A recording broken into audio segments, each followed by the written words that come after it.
हाँ, बोलना इंग्लिश में। हाँ. Hello, and welcome back to N Raghav TV for yet another video. Special guest with us for an important video as well and an interesting topic to discuss. Please introduce yourself, Prasanna. Hello everyone, myself Prasanna. I'm a big Chelsea fan, CSK fan, Indian cricket and football in general. I have my own channel as well. Channel being my full name, Prasanna Balakrishnan, and I do try to do regular post-match reviews for all teams that I follow, given the time zone I am in. Sometimes I'm not able to catch full games, but whenever I'm able to do, I do so. And yeah, hope I can do more and more collaborations with you, Raghav. Bye. Yes, for sure, for sure. I'll leave his link in the description. Do subscribe to his channel as well. And I mean, interest which different opinions. It's always good to have people who it's good to meet with people and talk about football. The same game. It's the same game that you're watching, but perspectives are different when you talk to a lot of people. So looking forward to having an interesting conversation. So let me introduce today's topic first in general, because this is something both our teams, Barcelona from my side and Chelsea for Prasanna, have been, it's a point of discussion for us, because free transfers and free agents in football, it's the hot topic in football, other than the on-field matches going on. This is one of the hot topics, because lately if you watch the transfer market, it's mostly free transfers and a lot of players who are leaving clubs on free transfers, and very few paid transfer fees, I mean upcoming this summer especially. So let's start with your team, Prasanna, because it's three center backs for you. I mean, in the back three that Tuchel plays, it's three center backs that you're going to lose on a free. It's Aspilicueta, Christensen, and Rudiger. So what I mean, first of all, your reactions on that, and how do you think your club is going to proceed with those three players? A weird situation, because we had this thing with sanction of Roman Abramovich that we cannot extend player contracts, we can't sell, we can't buy, and now new ownership is in place. I think the final bids are in talk. The final bid maybe finalized any soon, and will we be able to do player transfers in the summer or extend players' contracts? It remains to be seen. But as of now, all three contracts expire in at the end of the season, and I'm thinking it's kind of their wage demands are not being met. I mean, we all know that player wages are, they are ridiculous compared to what they were like few years back. And now it's like when you get hired, when you try to hire, you want more and more. You don't want to just settle on the same amount. So that is one thing. We have been we're trying to settle Rudiger's contract. I mean, at least by looks on the pitch, the way they're playing, they don't look like they're just playing to run down that contract. I think it might be a situation where they want to just see out the season and then settle it at the end of the term, because and that's the thing I feel, because when you see a player running the player almost out of contract, you kind of see them like strolling around, trying not to play. You see them give excuses, but these three players, they're not doing it. Yes, Christian is not playing that much, but whenever he is played, he has actually done well. And Aspi and Rudiger, they have been rock solid. They have been superb. But you don't see them as players they are about to run down their contracts. It's just what I think is see out the season, and then they'll probably negotiate it at the end. That's what I think might happen. But what happens is another matter for another day. Yeah, because, and of course, like you said, because Aspilicueta, and he's been linked with Barca, and apparently there's a contract offer in place, and they're just waiting to sort out the issues with Chelsea. And if looking, I mean, possibility of him extending, if there is any possibility of him extending, or is he going to sign for Barcelona? So that's one thing. And Antonio Rudiger, again, like you said, he's been rock solid for you. Again, this is something which is kind of different, because they're playing for the badge. You still have, the Champions League is still in place. Then, of course, you unfortunately lost in the Carabao Cup. So you still have the FA Cup to go, and Yeah. so there's still a lot of, the season is not over until it's over again. So maybe finish the season, and if they perform, even better, maybe Chelsea would be ready to offer what they are demanding. So that's one part of the issue. But like you said, you wouldn't want to settle for a certain wage. When you have a contract, you would like to have an improved contract. One question for you, which I would like to throw, is: do you think players, I mean, certain players, the amount they ask is justified, but do you think in case of Chelsea, your three center backs, do you think that the way they play and the performances they've produced, is the wages that they're asking justifiable? I mean, I'm not sure exactly what they're asking. That is the big thing. We hear rumors flying around. No, he's asking for 400K, 300K, 200K, all these numbers flying around, but we really don't know what they really want. And at this present time, I'm not. Let me just get up the player wage. Let me just get up their player wages. Let me just see for once. So Rudiger is now at 100K a week. Yeah. Aspilicueta is about 150, and Christensen is at just around 80. So I think probably they would want. I think they're asking probably on the 200 250 mark, which I think which is what I think. It may be more. I'm not exactly sure, because you see the likes of Lukaku, Kante, Team One, and all getting in excess of 250, and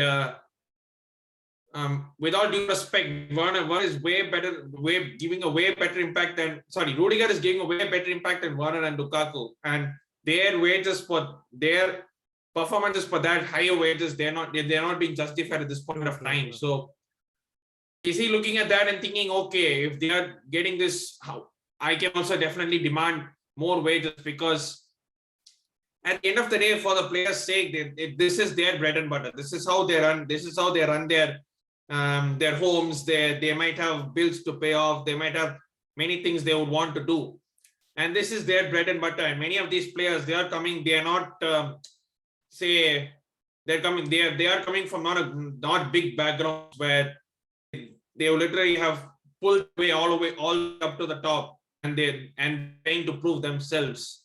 So in that sense, if they kind of ask for big money, I would understand that, because this is your livelihood. Yeah, basically even like us normal employees, we want a higher pay, and we move to bigger company, higher pays, and we just quit. And we just quit on the spot, just like that. It's kind of a similar situation, and I just hope this kind of situation is sorted come the end of the season. At least for me, till the end of the season they are playing. We have 2 more trophies to play for. Hopefully we can win those 2 trophies. They're not a given. Hopefully we can win those 2 trophies, and then over the summer probably negotiate them contracts with them. And that's what I genuinely think. I mean, that's facts, because this is ultimately what they earn. And of course, talking about how deserving they are of that, the Chelsea centre-back situations.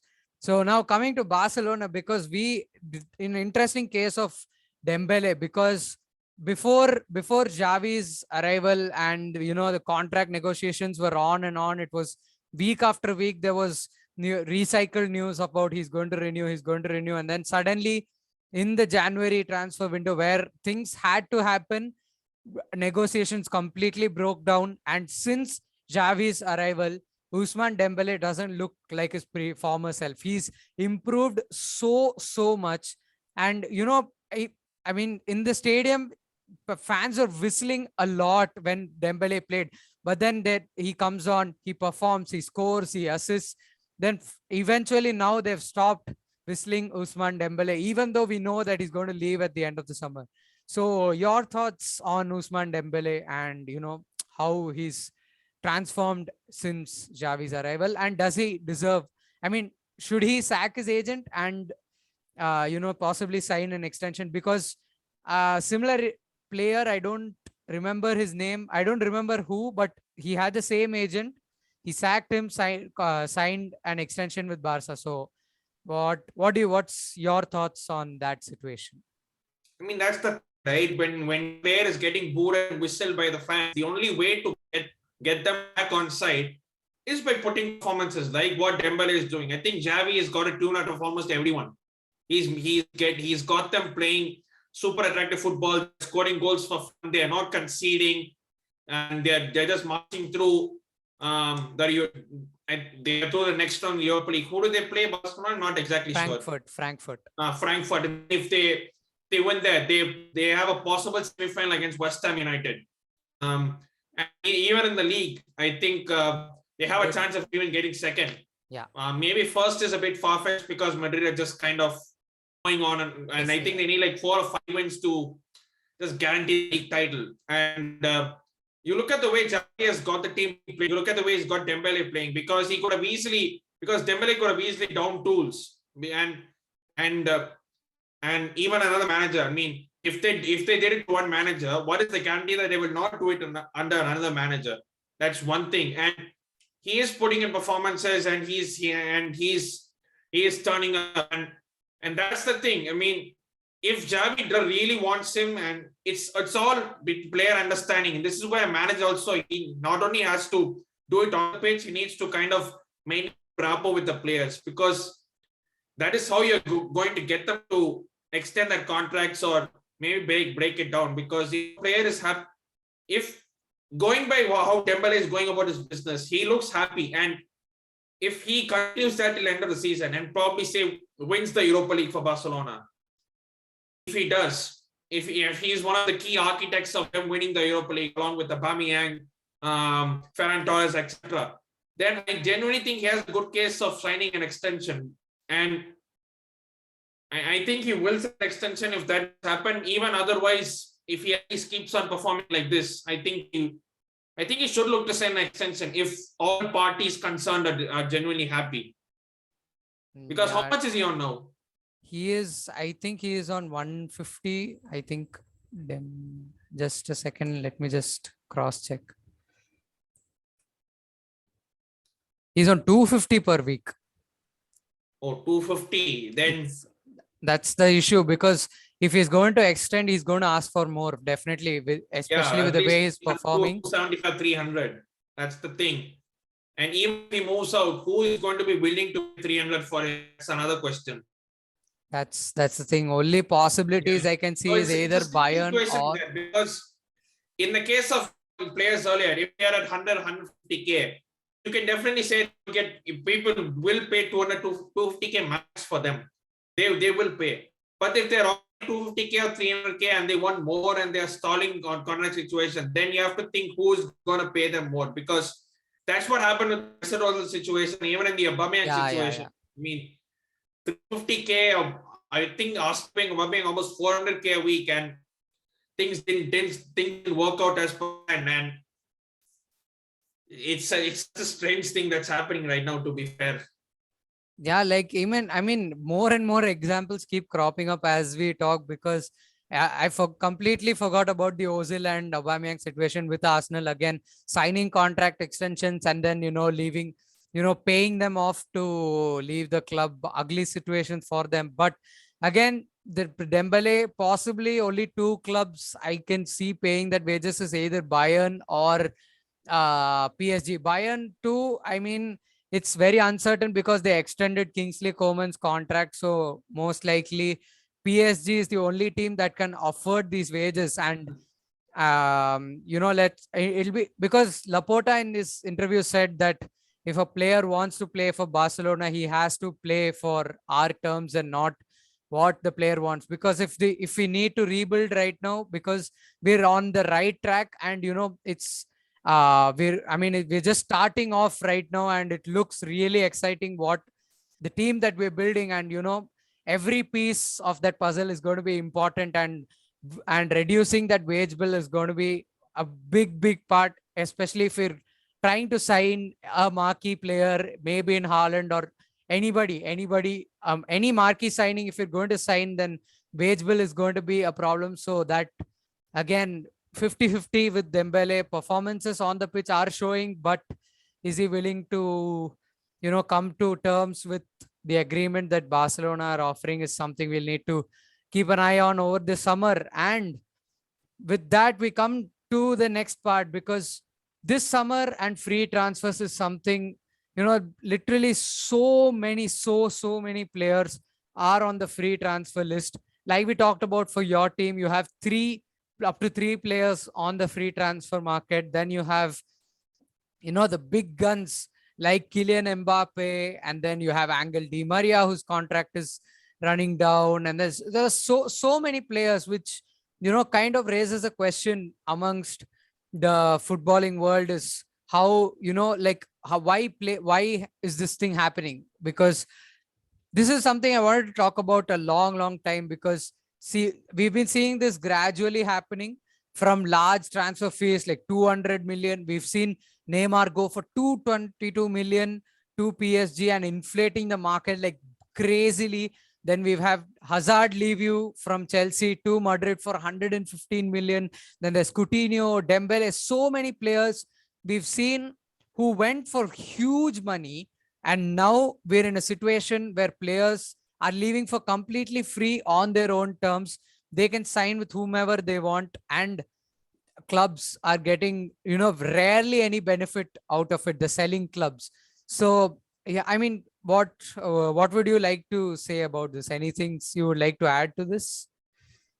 Social media is also a big thing. I mean, when you see those getting big accounts on social media, sometimes the players think, oh, we're bigger than what we are at this point of time. So I can run down my contract. And even Wenger said this back in 2017 that players running down their contracts is going to be a norm. And we even saw next season from them, even Aaron Ramsey, he ran down his contract and he agreed to 400K a week at Juventus and went there for absolutely nothing. And this is the thing. I mean, with all clubs, even Chelsea might face this issue, because we had a negotiator in Marina, and she got ridiculous transfers for most players. And what the reason why Chelsea are kind of not so much like others, but we are sort of self-sustaining, because people say that, oh, we spend that, but not really so much we recoup. We have recouped almost 1 billion, 1.2 billion in 2012 alone. I mean, so we have got ridiculous money for so many of them players, and part of the reason has been Marina. She has been able to sit down, negotiate contracts with them, not allowing them to work on a free. And even if they're going on loan, they get loan fee after loan fee, season after season. And that's one of the reasons why we haven't like let many players work out for free. You mentioned even Eden Hazard. Yeah. He had 1 year left on contract, and we still got almost 130 for him. Whereas if there was any other negotiator, they could have easily let him play that last season, run down his contract, and go to Madrid for free. That was a very way that Hazard would have definitely done that if not for Marina, to be honest. And I don't blame them, because you want more money. I get that. That is your bread and butter. But sometimes you have to think for the club's perspective as well, because the clubs, they paid big money for you, and they pay big money for you, and they are looking for some form of recoupment. Yes, the clubs do make money through various endorsements, deals, sponsorship deals, etc. But how many? But player sales is they don't make much. I mean, apart from Chelsea, which club actually does recoup many in player sales? In your opinion, I'm just putting it out to you. I know Chelsea they make huge money in player sales. I'm not sure how much that is going to happen after this one, but which club actually makes huge sale of like huge money in resale of players? I would point out Liverpool as well here, although they buy cheap as well. That's one different thing. Yeah. But I mean, they sold Ryan Brewster to Sheffield. He had zero Premier League experience for like 20 million. Then Solanke as well, and then so Liverpool, but but not to the level like Chelsea, how you sold Hazard for 150, 115. That was like a big sale for Chelsea. And Yeah, even Fikayo Tomori for 30 million, Tammy Abraham for 40 million, and Mark Guehi, he never played a single Premier League minute for Chelsea. We got 25 million for him. yeah, And that's so just many things like this. And it's like, I think Chelsea from next season, if we don't get a strong negotiator in place like Marina, because there is high possibility that she's going to leave wherever Roman goes, because she was with Roman even before football. Wherever Roman was, she was with her. She was assistant with him, and it's high possibility wherever he goes, Marina will definitely follow him. And this could happen from Chelsea next season starting if we don't have a strong negotiator in place. And this thing, even like you see on social media, like when the player accounts get big themselves, you see them getting so much traction. Yeah, and they think themselves, okay, well, I have a big market, my player search sales are high, I should definitely demand for more wage than what I'm getting now. What I'm getting now is very less. I should definitely demand for more. Social media is also a big factor for that, to be fair, in my opinion. can you repeat? Yeah, as I mentioned earlier, it was like social media. Like Yeah. when your accounts get bigger, you think you're actually bigger than what you are. I don't think some players do, but some players actually think they are bigger than what they are. Yeah, I mean, I think Mbappe is going to Real Madrid. I think that is 90%. That is what is going to happen unless PSG somehow convince him to stay. And that's been the norm for at least the past 3-4 years. And I won't be surprised if, like, very less transfer fees happen in the next years, because even you get Arsenal now, Lacazette's almost out of contract. Eddie Nketiah is almost out of contract. You look, how many other players? I'm not exactly sure. So for all the viewers, I have pulled out the list of free transfers. I just go through it. You have Hugo Lloris from Tottenham, who could live on a free. Then Christensen, Rudiger, then Tarkowski from Burnley. Then there's Pogba from United. Then Frank Kessie, who Barcelona have agreed a deal with, and it's almost done. Then you have Kamara from Marseille, who is a very young defensive midfielder who has impressed a lot. Then there's Axel Witsel. There's Gareth Bale. There's Kylian Mbappe, of course, Paulo Dybala, this breaking news few weeks ago. Then there's Dembele as well. There's Lorenzo Insigne. There's Belotti from Torino, who played well for Italy in the Euros. There's Alex Insigne actually is coming to the US. He's MLS, right? He's signed for some MLS team, he's right? signed for Toronto FC. He's signed for Toronto FC. I think from this July, he'll play for Toronto. Yeah, then there's Belotti from Torino. There's Lacazette, like you mentioned, Eddie Nketiah. Then there's Jesse Lingard from United as well. Then there's Divock Origi from Liverpool. So a lot of players. I mean, the list just goes on and on. This is just a few players that we've mentioned. And like you said, I mean, like how you pointed out that selling was very important for Chelsea in terms of their transfer plans. And not only, I mean, Chelsea have done it extremely well, which shows in their success in the transfer market. And coming to that, I mean, you make an important point where you say that a club makes money mostly from player sales.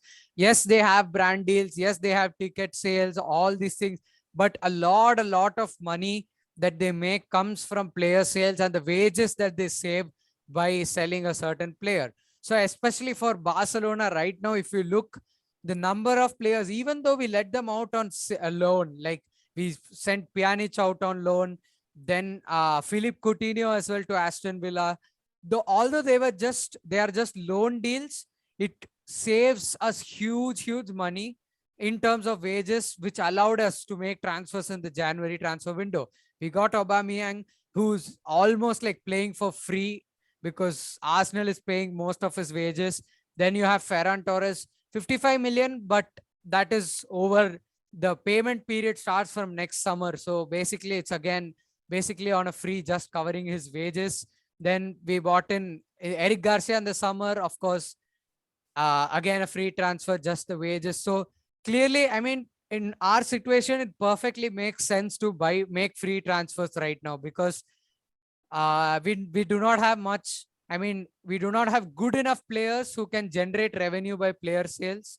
So that makes sense for us to make free transfers. And in terms of players, I mean, it shows. I mean, we can kind of say that the selfishness is increasing more, but kind of also makes sense, because I mean, like, as you said, as we kept mentioning it again and again, it's their bread and butter. But there's again a limit to which they can demand, and that limit, that bar has been kept on I'll just pushing and pushing. sorry to cut you off, but Yeah, yeah. Thiago Silva, when he signed him, he took a massive pay cut from PSG.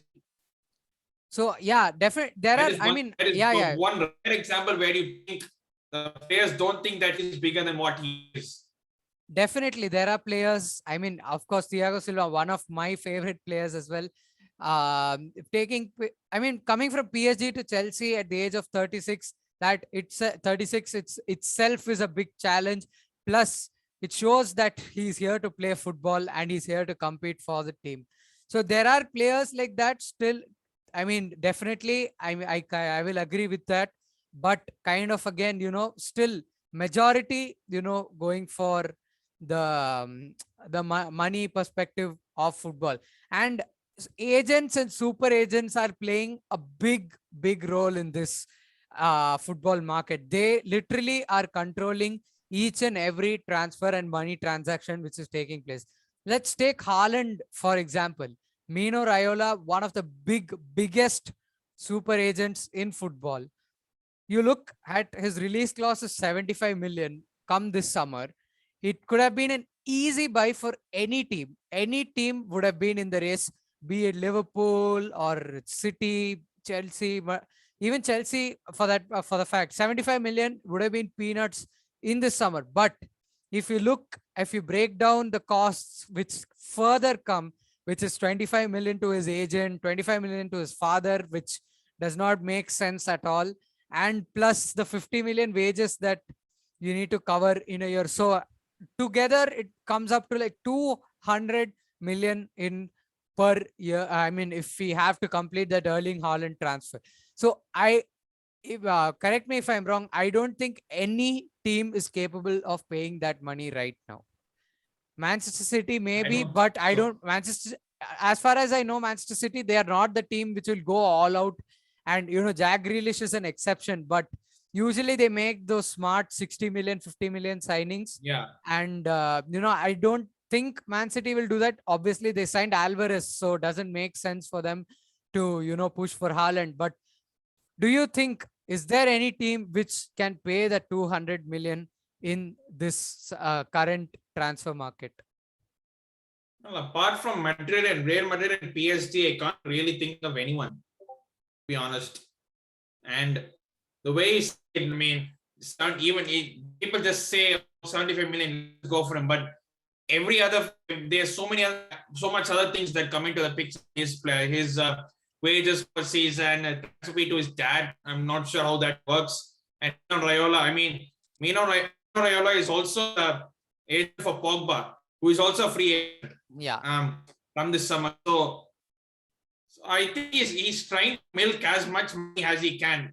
I mean, that's what I can from what I see, to be honest. Yeah. I mean, of course, that, I mean, yeah, Pogba as well. The situation with United has been going on forever. The contract situation of Paul Pogba, and is he going to renew? Is again, we'll have to wait and watch. And I mean, it was a good conversation to have. Especially about a topic which, in general, I haven't seen. If correct me if I'm wrong, I haven't seen anyone talk about this in specific. And it was good to know your opinion, especially with Chelsea, one of the teams being, and good negotiators in the market, and how things are going to change for you as well. And it was a good conversation with you, and more content hopefully on the way. And of course, Yes. Do subscribe. Do not forget. Do hit the subscribe button and the bell notification. I leave Prasanna's link in the description as well. Do go and check out. He's also getting very close to 500. So help him out as well. Help him hit that mark as well. And see you soon. Thank you for coming on, Prasanna. Yeah, man. As always. Any parting thoughts? Yeah, this is gonna be a big summer transfer, and especially the like Mbappe, Haaland, Pogba, and all. Where will they actually go? Will they stay? Who's gonna pay the money for them? And Chelsea, will they keep all their 3 players? Will they be able to sign anyone? Sell anyone? Another question. And summer is gonna be huge, and more than actually the season ahead. I'm actually more waiting for the summer. That's how I've got, to be honest. Yeah, that's how most fans are. I'm not even going to lie. I mean, it's been a long time since we've had this kind of a summer where all the big players are on the move. So interesting times. Hopefully we'll do something together in the near future. Hopefully, maybe cricket as well. If if I find time to record, maybe we'll do something together as well. Thank you for being on the channel, hopefully. And see you soon. See you soon. Take care. Bye-bye. Yeah.